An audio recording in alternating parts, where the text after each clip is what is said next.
السلام علیکم ناظرین، آپ دیکھ رہے ہیں یوٹیوب چینل 029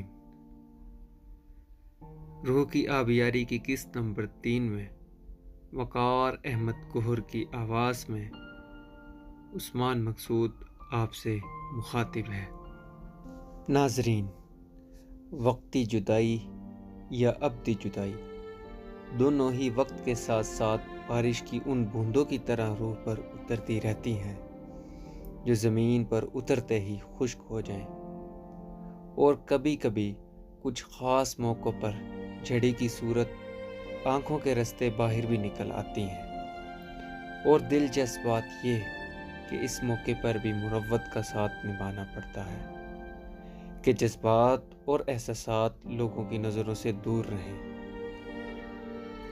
جذبات اور احساسات کے اظہار کے لیے کتنے ہی خوبصورت الفاظ کا اظہار کیا جائے، مگر سہنے اور سننے والے کی کیفیت ایک جیسی نہیں ہو سکتی، خواہ وہ کوئی بھی ہو، مگر فرق اتنا ضرور ہے، جتنی زیادہ محبت سہنے والے سے ہوگی، سننے والا اتنا ہی اپنے آپ کو تکلیف میں محسوس کرے گا۔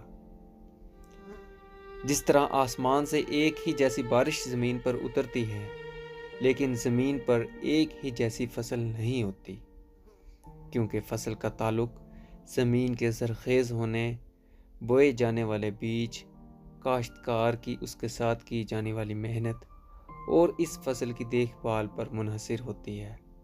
بالکل اسی طرح ہر دل میں پیار، محبت، عشق، نفرت، دکھ سکھ اور غمی خوشی کی اپنی فصل ہوتی ہے، اور یہ فصل جس طرح کی تیار کی جائے گی ویسے ہی پروان چڑھے گی۔ جیسے کاشتکار کی فصل بھی وقتی تو کبھی سال بھر کی خوشحالی کا باعث بنتی ہے، اسی طرح یہ جذبات اور احساسات کبھی وقتی ابال تو کبھی زندگی بھر کا روگ تو کبھی زندگی بھر کی تمام تر رنگینیوں کی شکل میں سامنے آتے ہیں۔ اب یہاں اس چیز کا بھی خیال رکھنا بہت ضروری ہے کہ اول ارد گرد سے طمع و لالچ کے پرندے اس فصل کو خراب نہ کرتے ہیں، لہٰذا مسلسل آبیاری اور کانٹ چھانٹ کے ذریعے اس فصل کی حفاظت اور دیکھ بھال کی جائے۔ دوم کہ یہ چیز اچھی طرح ذہن نشین ہو کہ جو بیج بویا جا رہا ہے تو فصل سامنے آنے پر کوئی دکھ و ملال نہ ہو، لہٰذا یہ سب کرتے ہوئے اس کی رضا اور اپنی بقا کو ہر وقت ذہن میں رکھا جائے۔ انسانی رویوں پر کوئی حساب کا کلیہ یا مستقل ضابطہ قانون لاگو نہیں ہوتا۔ بسا اوقات ہر ممکن محبت دینے کے باوجود چونکہ پیالہ خالی تھا، زمین زرخیز نہ تھی، لہٰذا بہت متضاد رویے کا سامنا کرنا پڑتا ہے، تو بعض اوقات معمولی سی جنبش سے یہ پیمانہ چھلک پڑتا ہے۔ کبھی کبھی وقتی طور پر ایک ساتھ کچھ لمحے گزارنے والے ہم سفر جو کسی ایک سٹاپ سے دوسرے سٹاپ تک کا سفر طے کرنے کے بعد آپ کی زندگی کی گاڑی سے اتر گیا ہو، بڑے گہرے نقوش چھوڑ جاتا ہے، تو کبھی سارا سفر ایک ساتھ کرنے کے باوجود کسی کے ساتھ چھوٹنے کا احساس تک نہیں ہوتا۔ ایسا کیوں ہوتا ہے؟